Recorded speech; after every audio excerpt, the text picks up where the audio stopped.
find ourselves at the foot of the Rockies, Denver, Colorado, for this edition of the NFL on EA Sports.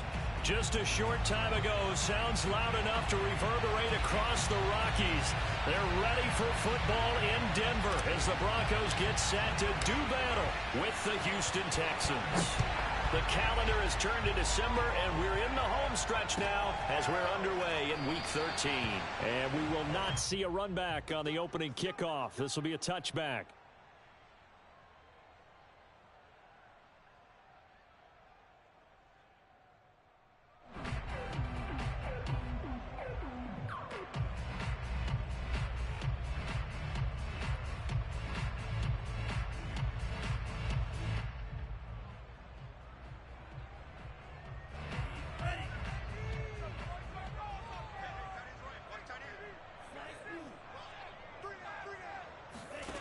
They'll come out throwing here on first down.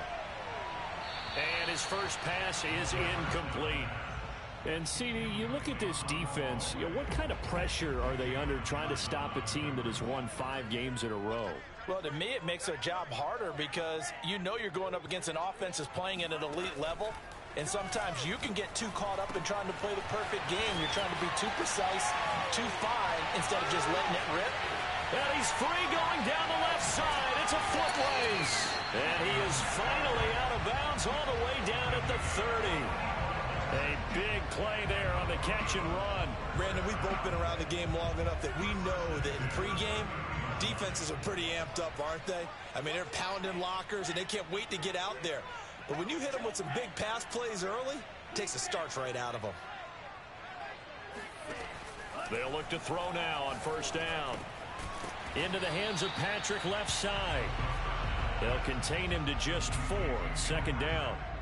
Not a big window to throw. Coverage wasn't too bad there. Yeah, they had him under wraps pretty well, but somehow able to muscle his way open and catch the ball. Back to throw again. That's going to be caught. Touchdown, Broncos. Dwayne Eskridge with touchdown number 8 on the year. And the Broncos take it all the way down the field and score on the opening drive. On here, Brandon McManus for the point after. And he's got it. 7-0 Broncos. Makes the score. Broncos 7, Texans. After the touchdown, here's McManus now to kick it away. And a short kick taken at about the 16. And he'll be stopped up at the 25. Now, after the completion, we're going to get a timeout, an injured player. We'll step aside and get a report when we come back to Denver.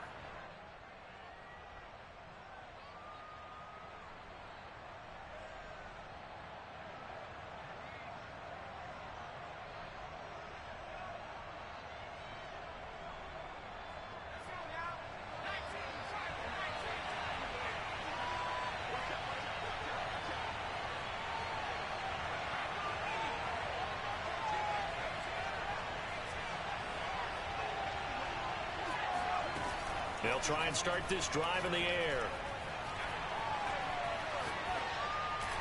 And he fires one incomplete. I think he's got to be careful not to force anything into coverage right there. There weren't really any throwing lanes, but the best part for him, he's got second and third down to fall back on.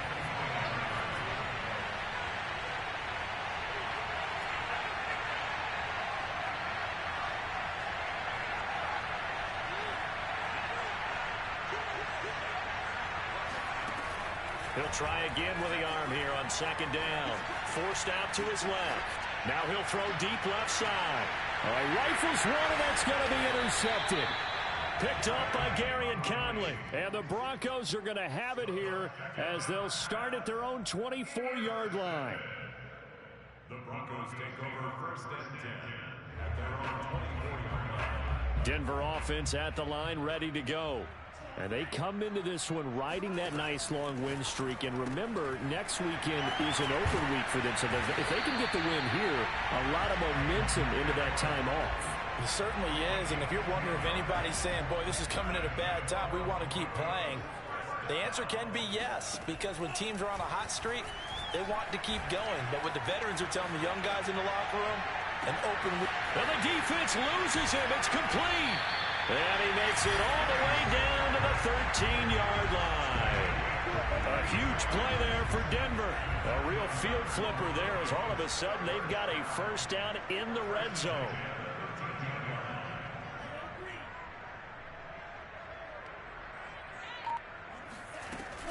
They'll look to throw.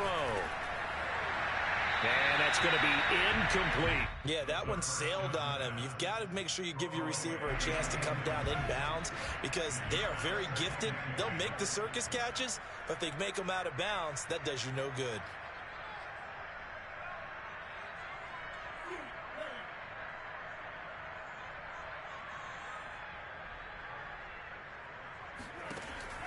They'll look to throw again. And he takes a shot on the release as this will be incomplete. This drive, which was going so smoothly, all of a sudden it's a little bit of a roadblock here with 2 straight incompletions. Yeah, apparently this defense has had enough. Apparently they're saying no more. We're making a stand right here, right now. But it is 3rd and 10. They've got to get after him one more time. They'll stick with the passing game as he looks to throw. And he couldn't quite get there. Tackled down at the 1. Boy, how about the speed with which this offense can get down the field? It's taking them no time at all to get down here. And now they're set up with a 1st and goal.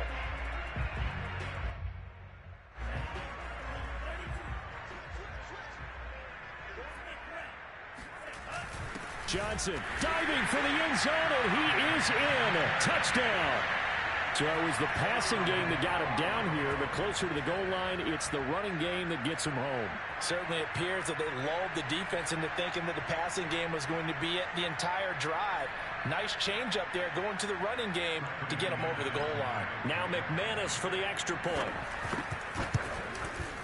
And it's good, and they have jumped out here to a quick 14-0 first quarter lead.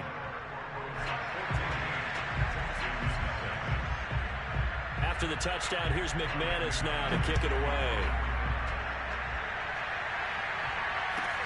Taken at the 15, a short kick. And he'll be out of bounds at midfield, so a solid return to the 50. That return gets all the way to midfield, so we know the field position is absolutely flipped at this point. If I'm the defensive coordinator, I might think about blitzing right now to try and take field position back. So good starting field position for him here as they come up 1st and 10 right at the 50-yard line.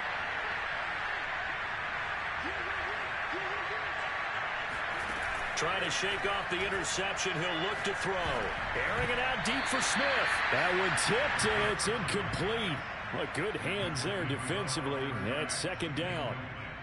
This defense for the Broncos, they were terrific in the win over Tennessee a week ago. And one of the key things you always look for when you're evaluating a defense is how opportunistic are they? How many takeaways do they get per game? And how about last week's game? That number? 6. Absolutely phenomenal performance. They were on top of their game right from the first snap.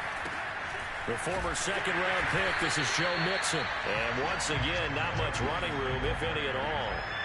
No gain on that one as it brings up a 3rd and 10.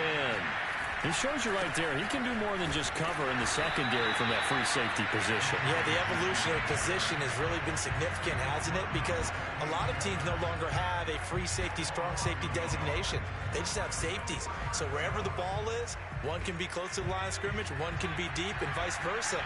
On that play, how about that tackle we just saw? Pretty nice. They're indeed going for it as they look to throw.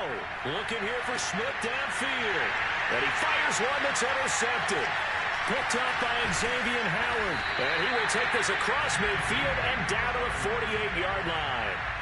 He's had a fantastic rookie season, made a lot of lovely throws, but that wasn't one of them. Well, we got to give him one, don't we? I mean, with the year he's having, a lot easier for he and his teammates to accept that throw. Because for the most part, what they've seen, it's been pretty sensational.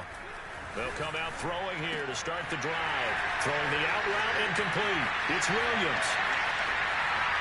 And he almost made it, but just short. Finally out of bounds, right down around the goal line.